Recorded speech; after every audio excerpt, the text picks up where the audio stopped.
Inspector साहब घड़ी है मेरे पास। कोई माय का लाल पैदा नहीं हुआ मुझे रोकने के लिए। क्या समझ में आया आखिर ये हो क्या रहा है? चेहरा तो पहचानते ही होंगे, ये असदुद्दीन ओवैसी के भाई अकबरुद्दीन ओवैसी हैं। इनके चेहरे तल्ख हैं और ये धमकियां भी दे रहे हैं। हम आगे इस पूरे माजरे को समझाएंगे, उससे पहले एक बार फिर इनके तेवर को देख लीजिए। इंस्पेक्टर साहब घड़ी है मेरे पास, या मेरी घड़ी आपको दी? फिर चलिए चलिए चलिए।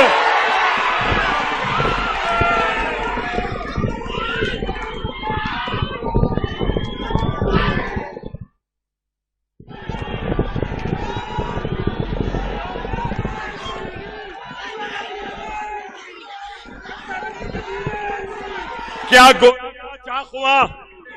गोलियां चाकुओं की बात सुन के समझे के कमजोर हो गया? अभी भी बहुत हिम्मत है, छेवत बड़े आके ठहरे 5 मिनट, अभी बोलूंगा 5 मिनट।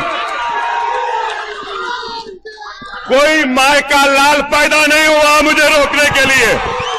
अब तो समझ में आ ही गया होगा कि अकबरुद्दीन ओवैसी एक इंस्पेक्टर को धमका रहे हैं, वो भी ड्यूटी पर तैनात एक पुलिस अधिकारी को। एक पुलिस अधिकारी पर तो ये ऐसे धौंस जमा रहे हैं जैसे कि वो इनके मातहत काम करते हों। अब हम आपको पूरा माजरा समझाते हैं। दरअसल AIMIM नेता और असदुद्दीन ओवैसी के भाई अकबरुद्दीन ओवैसी मंगलवार की रात हैदराबाद के ललिता बाग में एक जनसभा को संबोधित कर रहे थे।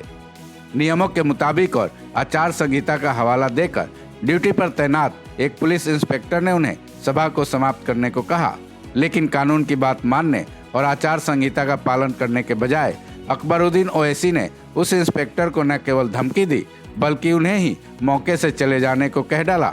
चलिए सुनते हैं अकबरुद्दीन ओवैसी ने एक खाकी वाले पर कैसे डॉनगिरी दिखाई। इंस्पेक्टर साहब घड़ी है मेरे पास, या मेरी घड़ी आपको दी?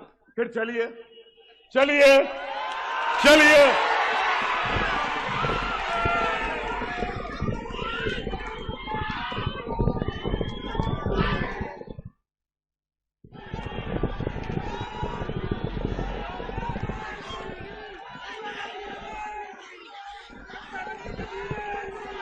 क्या गोलियां चाकुओं की बात सुन के समझे के कमजोर हो गया? अभी भी बहुत हिम्मत है, छेवत बड़े आके ठहरे 5 मिनट, अभी बोलूंगा 5 मिनट। कोई माय का लाल पैदा नहीं हुआ मुझे रोकने के लिए। सही है ना? चंद्रायन गुट्टा बता दो, इशारा कर दिया तो दौड़ना पड़ेगा। दौड़ाए? मैं आपसे यही कह रहा हूं, कैसी आते हमारे इत्तेहाद को कमजोर करने के लिए। होशियार रहो। ये चाहते हैं कि अकबरुद्दीन ओवैसी से मुकाबला करने वाला कोई नहीं है, तो ये लोग कैंडिडेट बनकर आ रहे हैं। आ जाओ, देख लेते तुम जीते या हम। तो आपसे यही कह रहा था, मुनज्जम रहो, मुत्तैद रहो। जमात ताकत है, जमात को मजबूत रखो। अकबरुद्दीन ओवैसी अपने नफरती भाषणों को लेकर हमेशा चर्चा में बने रहते हैं। ऐसे में जब जनता सामने है तो वो किसी की बात क्यों मानने लगे, चाहे कानून ही सामने क्यों न खड़ा हो।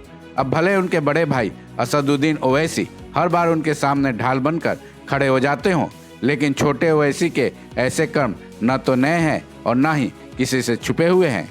अब इस वाकये को लेकर कानून और चुनाव आयोग क्या रुख अपनाता है, ये देखना बेहद अहम होगा। इस खबर में बस इतना ही। बाकी अपडेट्स के लिए जुड़े रहें वन इंडिया हिंदी के साथ।